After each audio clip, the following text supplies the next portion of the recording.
One Show Man out here clowning. You are Locked On Fantasy Basketball, your daily podcast on fantasy basketball. Part of the Locked On Podcast Network, your team every day.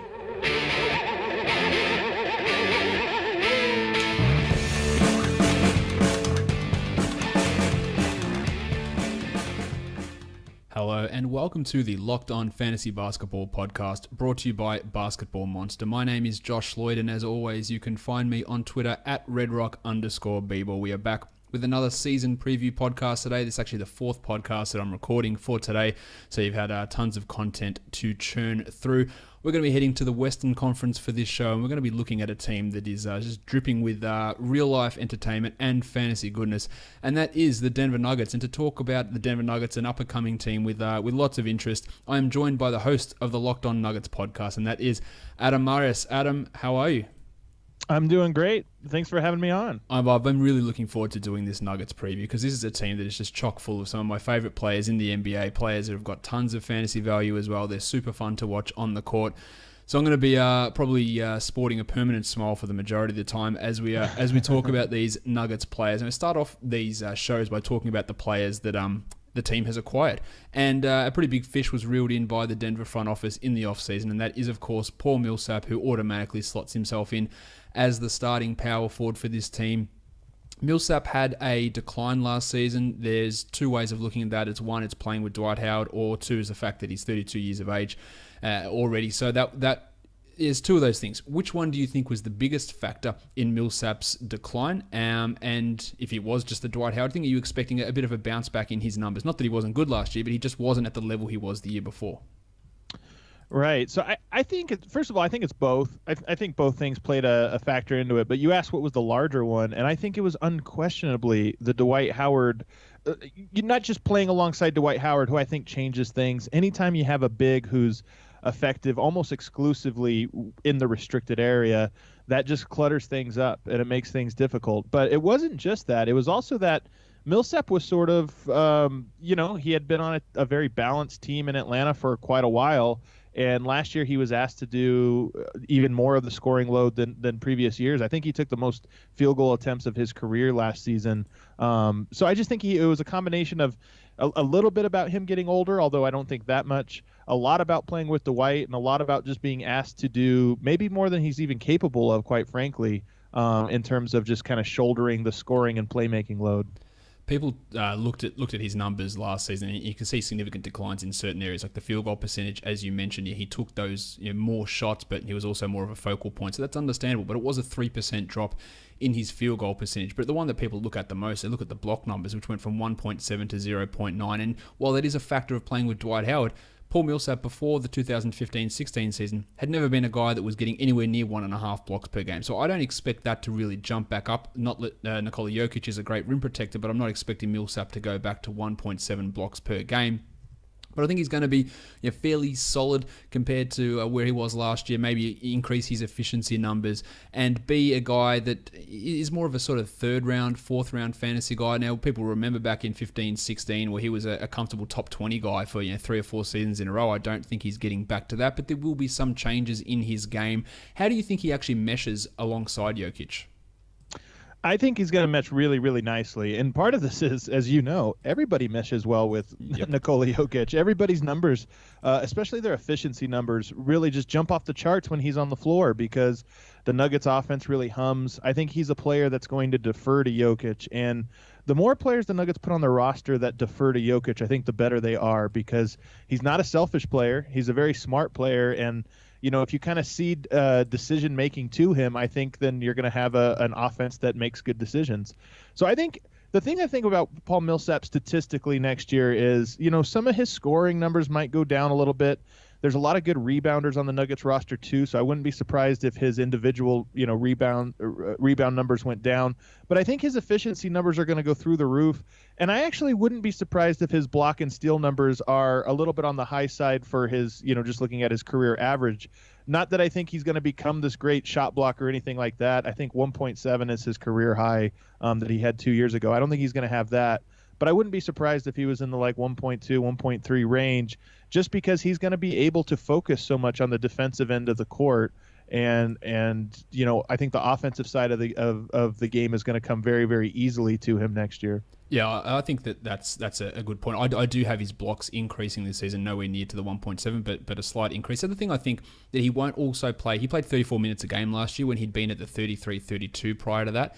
And I think with the Nuggets' depth, especially in that front court, he won't need to play 34 minutes a night this year. So I'd expect that to come back a minute, maybe a minute and a half this season as well. So that's something to bear in mind. But he's a strong candidate, a solid guy to have a look at in those in that third round or fourth round, especially with big men becoming hard to find in that area. And while I think his minutes will come back, he's not playing 27 a night. He's not getting cut in half or anything like that. He's still going to be playing the bulk of those minutes at power forward next to Jokic, and people have had concerns, and but Millsap's going to come in, it's going to impact what Jokic does, it's going to impact his usage. Like, it's not. Like, Jokic is the man, he is the number one guy. They lost Dylan Gallinari. Like, Millsap comes in and takes Gallinari's usage, but less of it. So it's not like It's not like that they've just added this extra all-star that they've got to try and fit in. It's not a Kevin Durant going to the Golden State Warriors and who loses their shots. It's Millsap replaces Gallinari, and then there's more shots to go around for other people. So it doesn't faze me in that sense. He fits as a perfect complement defensively for Jokic, and we'll talk about Jokic a fair bit later on. But I'm interested in Millsap. I think he does have a bounce back, but not back to that top 20 level. The other guy they brought in was a draft night trade, and this was a weird one to me, trading out of that 13th pick, and they got Trey Lyles and picked 24 back for it. Lyles was poor for the majority of last season. Now he joins a front court which is extremely crowded with Paul Millsap, with Kenneth Faried, with Darrell Arthur, all there at the power forward spot. I assume that we're not going to see Lyles in the rotation on an every night basis this season, Adam. I don't think we will. The power forward position is such a mystery for this team going into it. Obviously not the starting. That's Paul Millsap's job, but there's a lot of players in line that I think all are very intriguing, but obviously they can't all play. I think Juancho Hernangomez is going to primarily play small forward this year, which is unfortunate because I really love him at the power forward spot. But he's the most likely candidate to play small forward minutes, and I think they're going to invest a lot of time into him this season.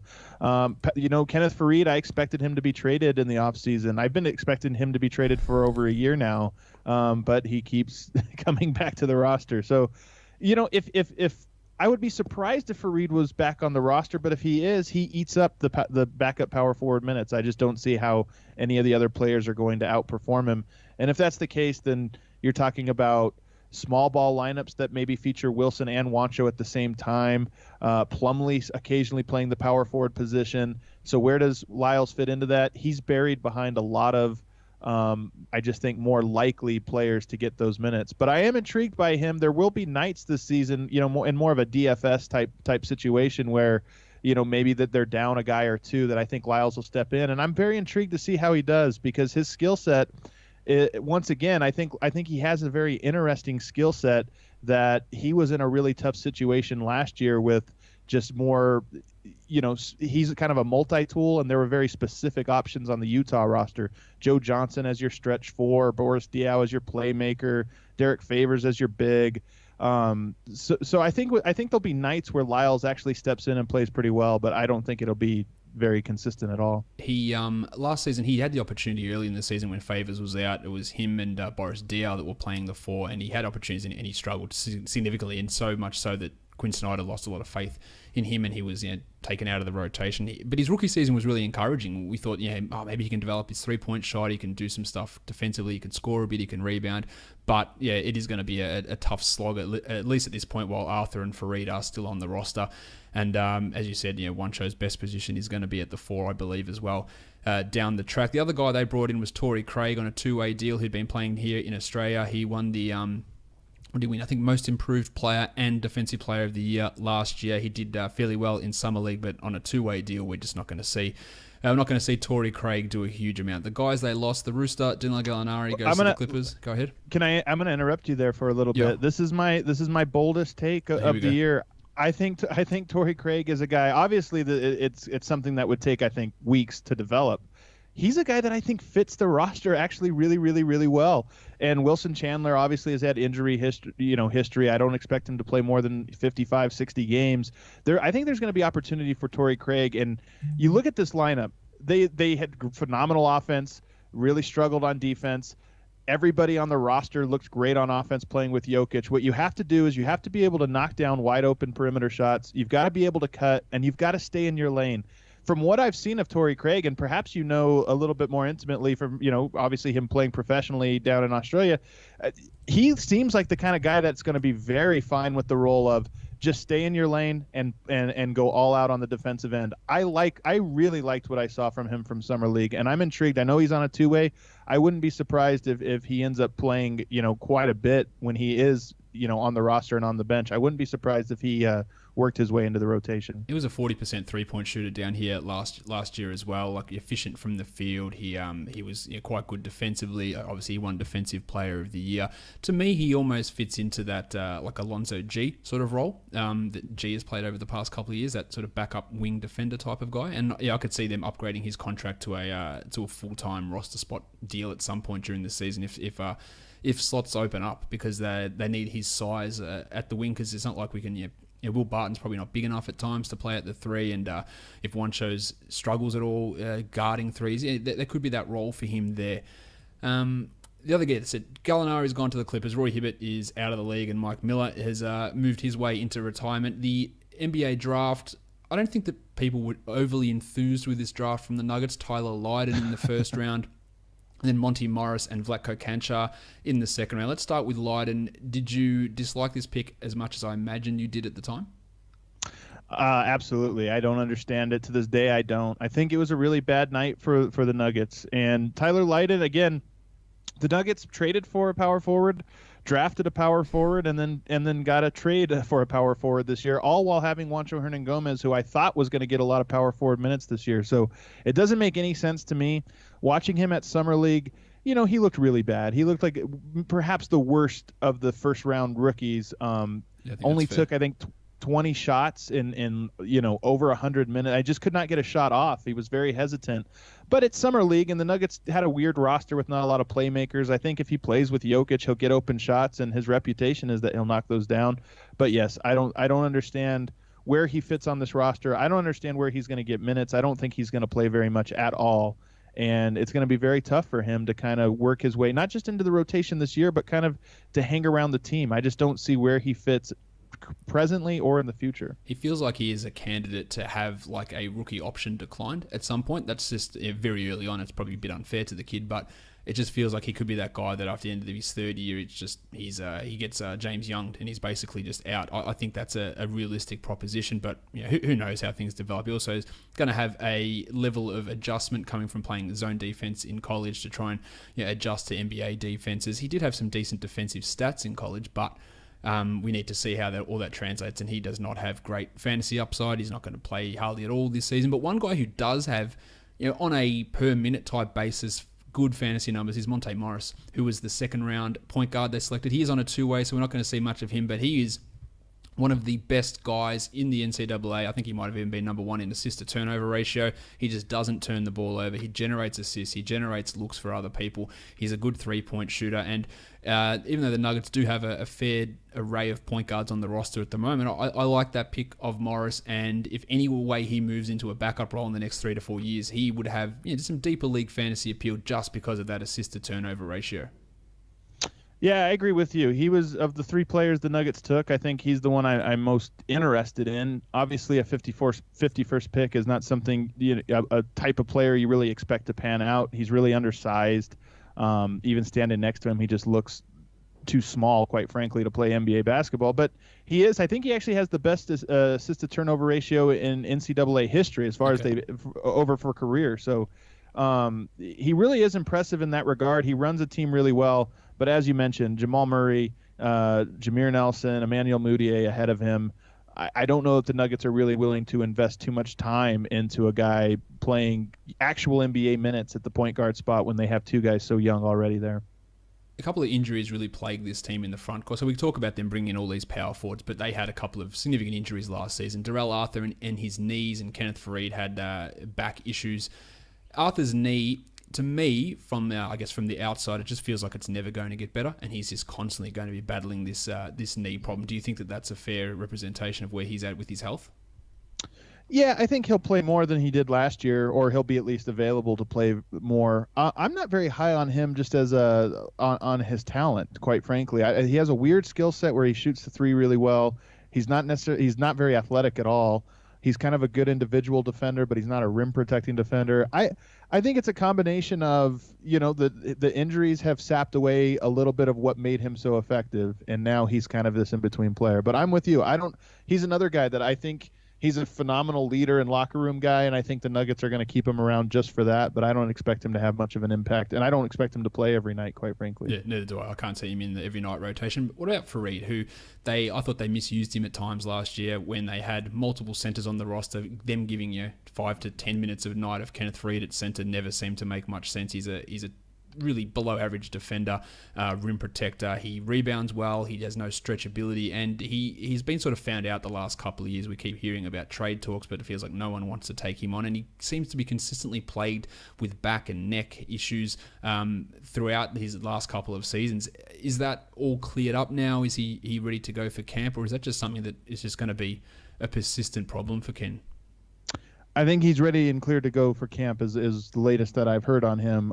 He has had these, some of these, it's been banged up a little bit, although I think some of it also kind of coincides with the Nuggets, at least 2 years ago. Yep. They shut him down early because of tanking. It was one of those, his back is tight, so we're going to hold him out the last 10 games of the year kind of thing. But, the thing about Fareed is, I wrote about this a lot on DenverStiffs.com. Jokic and Fareed were the best two-man pair on the Nuggets roster, and it kind of makes sense. Fareed is this super athlete. He's got this great above-the-rim gravity where you can't really help off of him because you just throw a lob or he grabs the offensive rebound. And Jokic is this great playmaker with no athleticism. They really were kind of a yin and yang type thing where they balanced each other out very well on the court. Now Millsap will clearly start. I think Fareed would be an excellent option if you could somehow pair Jokic and Fareed, for 15 minutes a night, or somehow stagger the lineup so that they're playing a lot. But I think he's a horrible combination next to Plumlee and Emmanuel Mudiay. And right now, I would not be surprised if those guys played a lot of minutes together, at least right out the gate. And I just think that's a bad.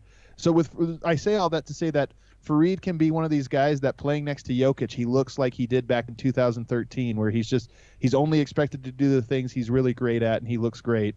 Or he could be playing with Plumlee and Mudiay where there's no spacing, and all of a sudden, not just he looks terrible, but everybody on the court looks terrible.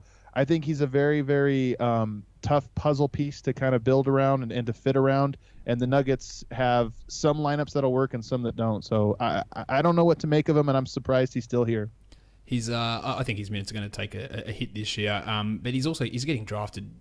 I don't know why he's getting drafted in fantasy leagues. 139 on Yahoo, 140 on ESPN. There's absolutely no way that he can achieve that level unless Paul Millsap suffers some sort of knock on wood season-ending injury. There's just no chance that Fareed is getting anywhere near that sort of value. So I think that might be just a couple of people just chucking in a name value or a name brand sort of guy that, hey, I remember Kenneth Faried, he used to be good, and he's just not going to get to that level. But you're right, the pairing with Jokic, we saw plenty of Jokic highlights, assists, which were going towards Fareed, no look passes and alley-oops and all that sort of stuff, and they did work well together. But that's not an uncommon thing unless your name is Jusuf Nurkic. Everyone works well playing alongside Nikola Jokic. Let's talk about Jokic now. And you mentioned about athleticism. Would you say that you have a higher vertical leap than Jokic? I probably do, honestly, but it doesn't seem to bother him much. He knows how to use it. Exactly. It doesn't matter. And people, and I'm sure you hear this all the time. It's been flying back and forth on Twitter over the last 4 or 5 days about how good Jokic is, and he's terrible at defense. He's unathletic. That's cool. He's not terrible at defense. I'm sure you're aware of that. He is not elite at defense, but he is good. He's maybe above average. And the athleticism, who cares if you're not athletically jumping above the rim when every one of your passes allows every other teammate to get to that zone? Like, how good can this guy be? I think one of the biggest things holding him back is those absolutely idiotic fouls that he used to commit last year when he'd miss a shot and the other team would rebound it, and he'd just try to slap him on the ass as they went past, and then he'd get a foul. If he cuts that out, he's got to play more minutes. I think it's really all it comes down to. 27.9 minutes last season. It's crazy to think of this guy. And you know this. I have to give this caveat to your listeners if they're unfamiliar with my work. I'm maybe Nikola Jokic's biggest fan and his biggest believer, and have been from the very start. So I know a lot of people see that as a bias. I personally think I know that there's a lot of people on the bandwagon. I still don't think people realize just how great this guy is, and I think he's going to have a phenomenal year. You look at the per 36 numbers, and I know everybody says you can't just extrapolate. I think you can with him. I think he's going to play 34 minutes this year, and you can just take what numbers he had and add an extra 6 minutes onto that, and that's what he's going to do. The efficiency is off the charts, and it's not because first of all, he has incredible touch that I just have never seen from a guy his size before, but he just has incredible decision making. He doesn't take bad shots. It's very rare that you watch a Nikola Jokic game or even a possession and say, what was he thinking there? He almost always makes the right read, and that alone ups his efficiency. And then you talk about the passing. His defense, I've said this, I thought his defense took a step back last year, and I think a lot of that, along with the fouling, had to do with his fatigue and just not being ready. You think about it, he wasn't expected to be the guy last year. He wasn't expected to be the number one guy. He kind of came into that role. He had a huge offensive burden, and I just don't think he was mentally or physically prepared for that role, and that's part of why his minutes were so limited. I think he is prepared for that now. The Nuggets have, stressed quite a bit how much they've worked with him this summer to kind of let him know, like, hey, this is your team. Everything here, even Millsap is coming in with the expectation that this is your team. You got to lead on both ends. I think his upside is a well above average defender. Not an elite. He's not going to be Rudy Gobert, Joel Embiid, one of these guys that people are afraid to go in and challenge. But he just has great instincts. The same way he has great instincts on the offensive end, he has great instincts on the defensive end. He's got quick hands. He kind of knows the passing angles and anticipates what the offense is going to do before, so he's able to rack up, steals. I think he's just going to have people are kind of expecting it. But I think he's going to even surprise the people expecting it this year. I think he's going to have a phenomenal year. He's been on a solid off-season regimen of harness racing training over in Serbia, just sitting in the sulky, just driving the horses around, getting that part. But the minutes is key. Look, last year I said, I'm probably going to fight you from you saying that you're the Jokic's biggest fan, because I want that title myself. I had him in my All-Star team and All NBA teams last year. That's how big on him I was, but that obviously didn't come to fruition. If he's playing 33 minutes a night, forget it. He is a clear top 10 fantasy. He's already a top 10 fantasy guy, I think, anyway. But last year I said if he plays 32 minutes a night, he'll be a top 12 guy. He only played 27 and he was still the 20th ranked player. He's going to go through the roof. Elite field goal and free throw percentages. He's got 1-1 potential, 7 assists, 12 boards, 20 points. Like, he can do all of those. They sound outrageous to say someone's going to have 20, 12 and 7 as a center and shoot 56 and 82% with a steal and a block and a 3. It just sounds outrageous, but it's what he can do. And to me, if you've got pick 9, it is the clear pick at pick number 9 to take Nikola Jokic in drafts. He is able to do so many different things. In fact, this is Adam. I don't know how often you've ever listened to this podcast, but every time I want to talk about Nikola Jokic, this is what I play. Pretty good. It's pretty good. He's getting past. He's getting past pretty good now. He is very good. He is excellent, and it just makes. And you must love this. It just makes his team the second most fun team to watch, maybe behind the Golden State Warriors, because every time he gets the ball, something stupid is happening, and all of his teammates know, and they all know where to go, and that just opens up everything. And you're right, he leads this team. He is this team. He is the franchise. He is everything, and he is going to take another step forward, and we hope that he just can stay on the court with those fouling issues. Now, the starting point guard job is a little bit more unclear. I feel like it's pretty clear, but it's not as set in stone as who's starting at center. Jamal Murray took over that job at the end of last season when Jameer Nelson was either hurt or they were pretending he was hurt. He played big minutes and he looked fantastic. So do you think that we go into this season with the Blue Arrow locked in as the starting point guard? I don't think locked in, but I think that's the Nuggets' expectation. That's their hope. And I think it's his job to lose. So if everybody came into the camp and played the exact same, quality, it's Jamal Murray's job. I think he's a phenomenal player. And I think they like his attitude, his toughness, his focus, his work ethic, all of those things. And, the question is he a point guard? And this has been the question now for 2 years. It was, back at Kentucky, he wasn't necessarily a point guard either with Tyler Ulis there. Last year, only 6 games, I believe, he started at the point guard spot. So you're talking about a team with playoff hopes, and he's really only played a handful of minutes as the true point guard. The question is, how much point guard, traditional point guarding skills does he need with Jokic on the roster and Millsap, guys that are capable of kind of taking over some of those duties? I think Will Barton as well. So I expect Jamal Murray to win that spot. But I don't think it's going to be necessarily, he's not going to be a Chris Paul type. I think it's going to be a bit of a hybrid role where he has very narrow point guard responsibilities, like bringing the ball up, maybe settling things down if there's 2 or 3 possessions in a row that get out of hand. He's going to be, I think you want to equate him to, say, what Malcolm Brogdon was able to do as his role as the starting point guard for the Bucks last year. Like Giannis handled the ball majority of the time. Chris Middleton handles the ball, but Brogdon is the point guard, and that's similar to what Murray's going to be. He's getting drafted at 135 on Yahoo, which is bananas. There is no way that you want to take him, or you want to let him slide that far. I think that he's got top 60 upside for this season. Probably, if I'm going to be conservative, I've got him at top 75, and that's just depending on how the minutes play out for him. But I'm really interested in him. Again, as you said, he doesn't need to be Chris Paul and dictating everything. Jokic is running things, so he plays off that. He gets his 5 assists. He might score 15 points and hit 2 threes and get to the line a little bit more. He can do a little bit defensively. He's not as bad as what it's maybe made out that he is. He has his moments, but he can improve there and get some steals. So I'm really interested in what Murray can do.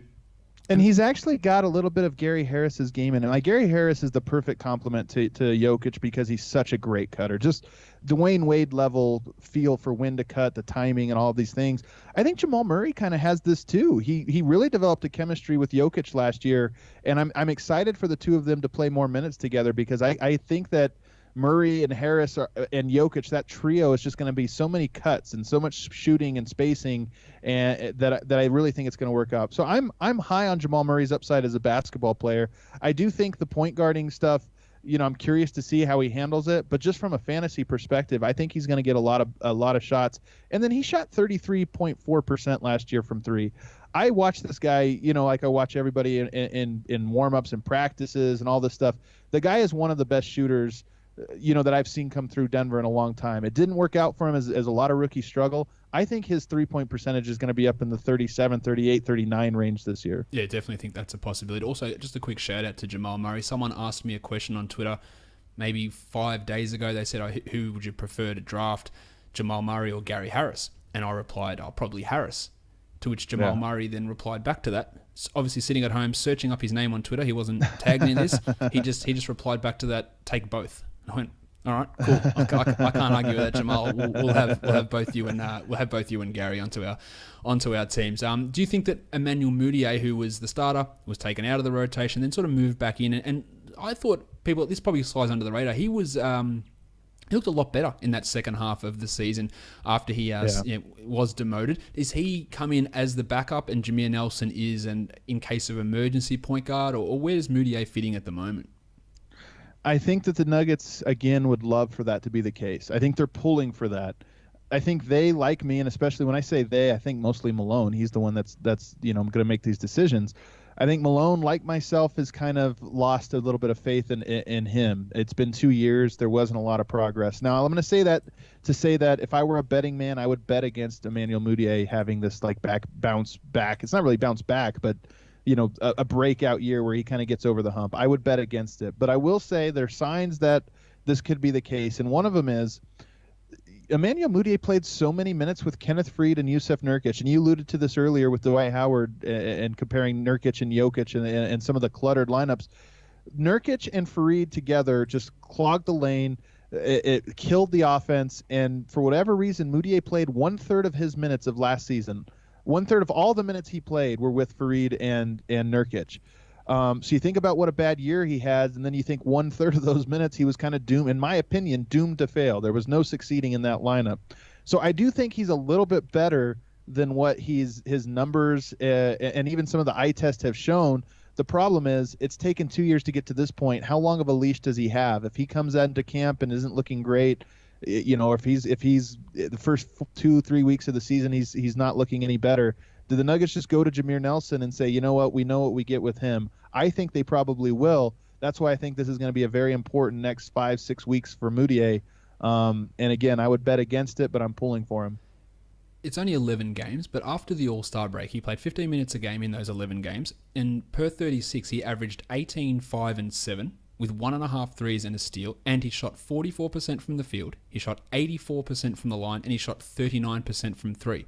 Now, they just look extraordinary compared to the other shooting numbers he's put up throughout his career. Now, it is an 11-game sample size, but that's what I said. When he came back and was back into the rotation, he looked different.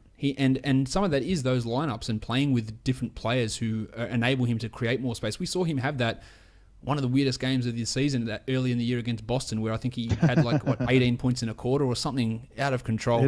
I think 24. Jeez, 24-point quarter in first quarter in Boston. I think he finished with 26. That was that game where you just had to just turn it on because Emmanuel Mudiay just wasn't missing. It was really, really weird, but he showed a significant improvement over the second half of the season in those 11 games post All-Star break that made you go, all right, well, the shooting isn't a total write-off. There is room for improvement here, but he's got to be able to string that together over an entire season. So there is some faith there. I think he's a good catch-and-shoot three-point shooter. Okay. His catch-and-shoot three-point shot looks all right. The problem is he takes so many pull-up mid-rangers and fadeaways and pull-up threes, like an abnormally high amount of those. And I think a lot of that was those clogged lineups where 10, 15 seconds into the shot clock, there was nothing going on, and he just thought, okay, I got to make something.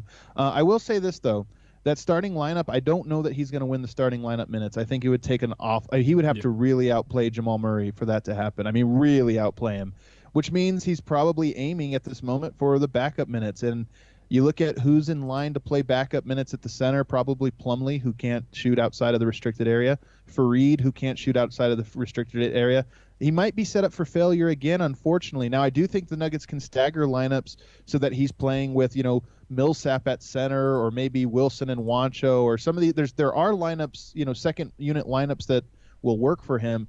But I'm just worried that things are kind of barreling towards Mudiay, Plumlee, Faried second unit, and that would be, I think, a disaster. Let's talk about Gary Harris. Nice, Gary! Let's do it.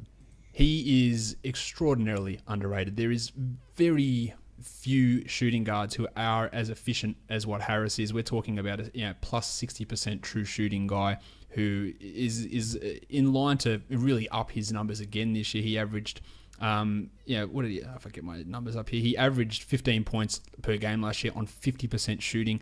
That's crazy. He almost had 3 assists, almost 2 threes, 1.2 steals per game, and there is no one taking those minutes. And this is a season where his season was interrupted by injury. Like, people forget that at the start of the year, he was in and out of the lineups.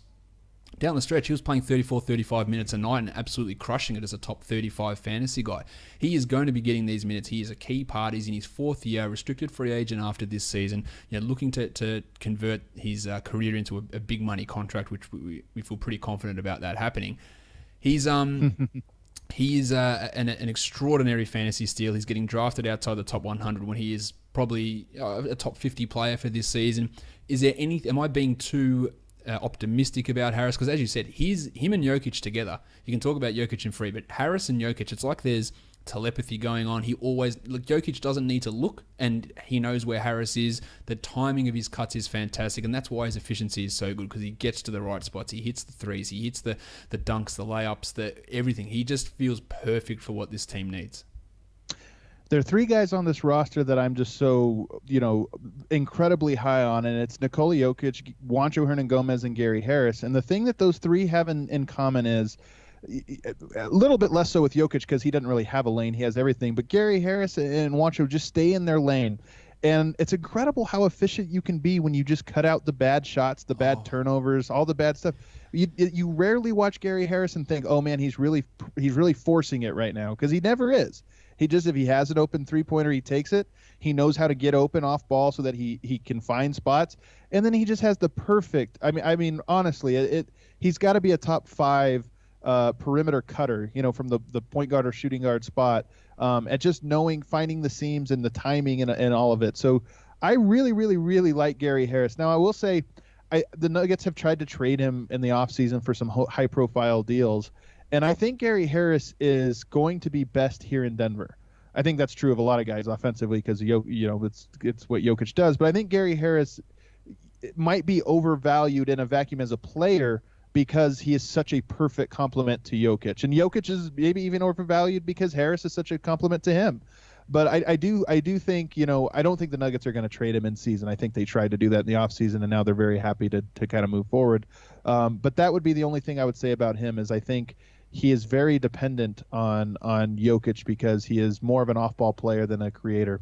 And then lastly, the other thing I'll say about him is if you look at his assist numbers that last month of the season, they really went up. I'm very curious. I never thought of him as a playmaker. I always thought of him as a finisher, shooting finisher or cutting and dunking finisher. He started adding a little bit of where he'd catch it on the dribble handoff and then, one or two dribbles and make a pass, make a move.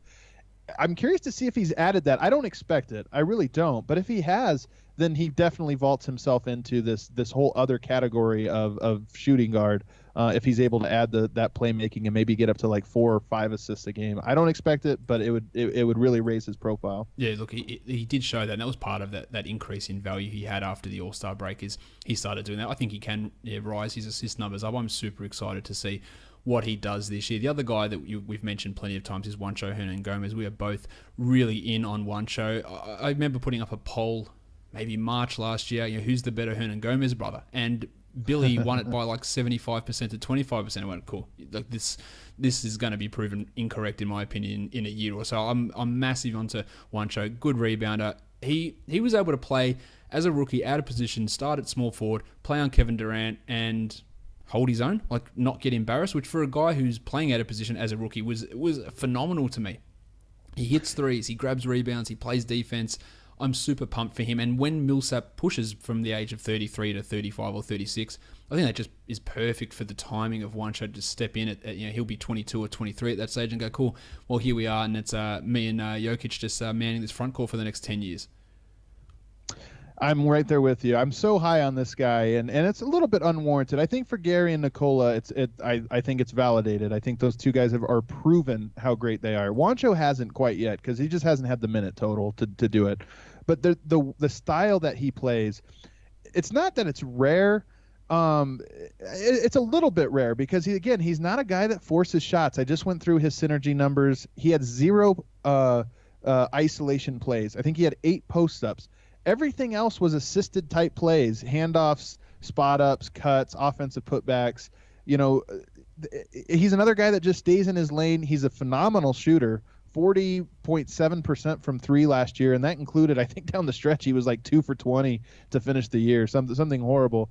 So I think he's a guy that I just think is going to fit in really well. And the best game of the season last year for the Nuggets was a game in which all of the veterans were out for injury or illness. Juancho it was against the Warriors in Denver. Juancho stepped into the starting lineup, and I think he had 4 or 5 3-pointers, like 20-something points. He's a guy that I don't think it was a little bit of a fluke because he was just on fire, but I don't think it was a fluke in that the offense was humming and in such a groove, and that's because you surround Nikola Jokic with Paul Millsap, Gary Harris, Juancho Hernangomez, Jamal Murray. These guys are all guys that just don't press. Jamal Murray maybe a little bit tries to create, but the rest of them just work the ball around until you find something. And if you're playing with Jokic, you're going to find something. And that's why I'm so high on him as a fit. I don't even think the Nuggets think it so far. Otherwise, I think they would have thinned the roster a little bit and tried to open up minutes for him. But I think once he gets opportunities to play with Jokic specifically, he's going to be another guy that fits. My Locked On Nuggets podcast that I recorded last night, or actually today, I said that I think Juancho can be the Gary Harris of the forward position. And I mean just that. A guy that stays in his lane, cuts perfectly, rebounds really, really well, and shoots lights out when he's wide open, which will be quite often. Do you think that Juancho gets 20-plus minutes a night backing up the 3 and the 4 this year? No, I don't. And that's the biggest problem, I think, with the Nuggets roster is just that there's so much congestion. And you look at it, Wilson's going to probably play somewhere around 30 minutes a night. I think Will Barton will slide over to the 3 for a spot minutes here or there. And I just don't know that there's going to be enough minutes for Juancho. I don't think he'll play very much power forward at all. So I think he'll be the guy that kind of gets squeezed out a little bit. So 15 minutes a night is probably what I expect from him. Do you think if Chandler, who's had this hip problem that cost him the whole of the 2015-16 season, do you think that if Chandler either gets traded or if he gets hurt, that Juancho would move in and start at the 3 this season? I do, and this is another one where I think Torrey Craig could probably come in and do that because again, if you look at the starting lineup, they're going to score. Yep. You need some defense, and Juancho, I'm very high on his offense. His defense is much more of a question mark. That'll kind of determine his upside as a player throughout his career. But I think Torrey Craig might even be a guy that they start, and Juancho's minutes would go up. He would end up playing 25 minutes a night, but they might just go with more of a defensive starting lineup there. But I do think if Wilson got hurt, Juancho would be playing starter type minutes. So Juancho's obviously a guy that we're really high on. I really like him for dynasty leagues. You're probably not going to be using him in many standard leagues for this season. Wilson Chandler, he's going to start. Yeah, he's a guy that I don't think has got a tremendous amount of upside. You have to pick him around pick 100, and that's totally fine there. But I just don't know if he's got the upside to really push further than that. He does have those injury concerns that we do need to watch out for, and he's always a candidate to get traded. He hasn't seemed like he's been the happiest guy in Denver recently, so we'll see how that all pans out. But he's going to be solid. He's going to do what he does, but without a significant amount of upside. Now, Adam, Plumlee's contract, like Nikola Mirotic, like JaMychal Green, like Alex Len, he's a restricted free agent, big man who has no deal. We're under the impression that he'll just be back in Denver, but is there any progress being made on any deal here? I haven't heard anything. Been radio silence on him. I think if you look at the landscape, this was an interesting offseason for centers, for the center position, especially guys like him. His stock I think it's got to be tough for him because his stock has fallen so far in the last, 1 calendar year from the end of last season to where he is now. I think with Nerlens Noel, taking the qualifying offer, there's a lot of centers next year available. I don't think he's going to get a big deal next year. So now the question is, does he sign a qualifying offer and play for cheap this year and then test unrestricted free agency next year? Or does he try to lock up 3 or 4 years at kind of a disappointing deal? I'm sure disappointing to him, below $10 million a year type value, which is I think what he would fetch right now. The Nuggets don't seem too concerned with it, which makes me think they probably have something worked out, but we're all kind of just sitting here and waiting for it. I wouldn't be surprised if they signed him to a longer-term deal, and I wouldn't be surprised if Kenneth Faried was moved, quite frankly. Those are two things that I think are actually entirely possible still. He's going to be disappointed because he's going to end up getting less money than his brother, and in any situation that is just a baffling outcome that he is going to be paid less than Miles Plumlee, but that's what's going to happen. Now, Malik Beasley, he struggled to crack the rotation last year. There was just too many players, but I thought he looked sensational in Summer League. Is there a chance that he can be a regular member of the rotation this year, or is there just still too many bodies around? I think there's too many bodies, and I'm also, a lot of people are really high on Malik, which I find interesting. I'm pretty low on him. Okay. I'm pretty low, curiously enough, and a lot of smart people. I mean, Mike Miller and I know the Nuggets front office really believes in him. I just don't see it. He's kind of to me, he's kind of a ball in the hand type playmaker, and obviously the Nuggets don't need that on the roster. I don't think he's good enough of a scorer to kind of take on that maybe 6-man type role where he's a instant offense off the bench. I just don't know that he's quite good enough for that, and he hasn't developed, especially last year, hardly playing any minutes. He didn't get a great chance to kind of work on his off-ball game. So I'm not very high on him, but also if you just look at the numbers, we're already talking about guys like Jameer Nelson who aren't going to play very much. Juancho, at the small forward. So I don't know where Malik fits in. I just think he's buried too far in the depth chart, and this year might go a little too similar to last year for him for his liking. I think it's going to take a trade of maybe Will Barton for him to really start to push into that regular. He'd have to show a little bit at the start of the season, but yeah, I agree. He's not going to be an every night contributor for this team. Now, who would you have as your breakout candidate on this team, Adam? You can use whatever criteria you want to decide on breakout, but who's the breakout guy? I think the obvious one has got to be Jamal Murray, who I don't know if it's a breakout when you're talking about a second-year player, because rookies struggle, especially rookie point guards or backcourt players struggle. I think he's just going to have a good year. I really believe in him. It's funny. I'm watching Drew Hanlon's video. Drew Hanlon trains professional player trainer who's worked with a lot of different really top-end NBA talent, and he's talking about Joel Embiid and how Joel is one of these guys that really focuses on every part of a post move. While Drew Hanlon's showing a new post move to him, he'll he'll circle. He wants to see the post move from 360 degrees because he really is paying attention to every detail. And I know that not every player is that way. Jamal Murray is that way. He's a guy that's obsessive about the details of basketball, and I just love watching guys like that work out. I love watching Jamal Murray go through a shooting routine or working on a new move where he'll just do the same move 100 times in a row at 50% speed just because he's trying to get the footwork down. I believe in him. That's a Kobe Bryant type mentality type thing, and I think Jamal Murray is very similar in that regard. I think he's going to make a huge leap this year.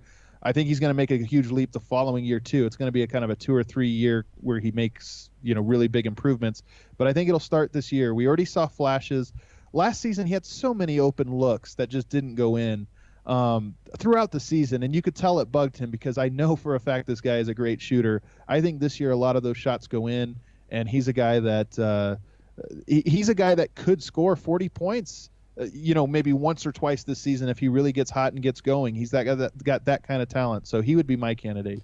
Yeah, he'd be mine as well. And once he does break out, you can credit me with providing him the motivation by saying that I would pick Gary Harris ahead of him. So that's why he's searching his name on Twitter. He's trying to find that motivation. So he's probably printed my tweet out. He's got it up in his locker, just looking at it. So that when he becomes a star this year, it's all because of me. So I'm looking forward to getting that credit in his MVP speech at some point or his Hall of Fame induction, Michael Jordan style. Now, if I want to look at the value fantasy guys in this team, I think Jokic going at pick 14 is bananas. He's a top 10 guy. Harris outside the top 100, ridiculous.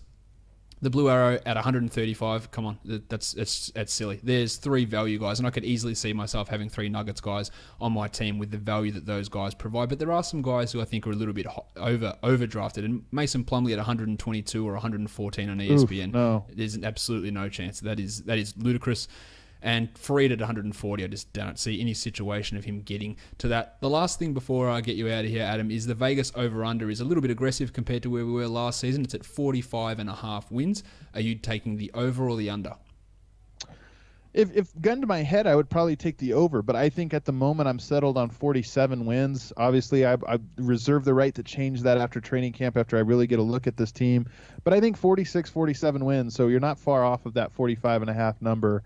I just think, again, this team, last year there was a couple players, Nurkic very obviously, but I think Danilo Gallinari, obviously to a smaller extent, they wanted this to be their team, and it clearly wasn't. This year coming in, the roster has everybody knows the style that they're going to play. They know the pecking order on the team, which they didn't know last year. There's a very clear pecking order in my opinion. I think it's going to be a little bit smooth in that regard. And then again, I just believe in Nikola Jokic. I think he has a whole other level he can get to this season. So I think 46 or 47 wins is probably where I'm going to land. So that'll put Denver in the playoffs, returning to postseason action, which is it's going to be fun for everyone. Adam, let us know where they can find you on Twitter and what's happening on Denver Stiffs and on Locked On Nuggets. Yeah, you can follow me on Twitter at Adam_Mares, Mares. You can check out our work at Denver Stiffs. We have Facebook, Instagram, and Twitter. And we got, this is obviously a worldwide show, but we have a surprising amount of Australian and New Zealand fans, Nuggets fans. I don't know how it happened, but I think like 1/10 of our readership at Denver Stiffs is from Australia and New Zealand, which is kind of remarkable, I think. So it's because I'm driving the Jokic train down here, so it's just pushing it out. There you go. Absolutely. So that's where you could find me. And then, of course, if you do want to listen more about the Nuggets, I do host the Locked On Nuggets podcast in this same network. So go and listen to Locked On Nuggets and subscribe to both of our podcasts on Apple Podcasts, Google Play, TuneIn, Stitcher, and on Spotify. And if you could leave a review for both shows, 5 stars would be awesome. That would be fantastic to help the show get recognized more and get out there to more people. Adam, thank you for coming on and chatting about the Denver Nuggets with me. Thanks for having me on. We are done here, guys. Thank you so much for listening, everyone. See ya.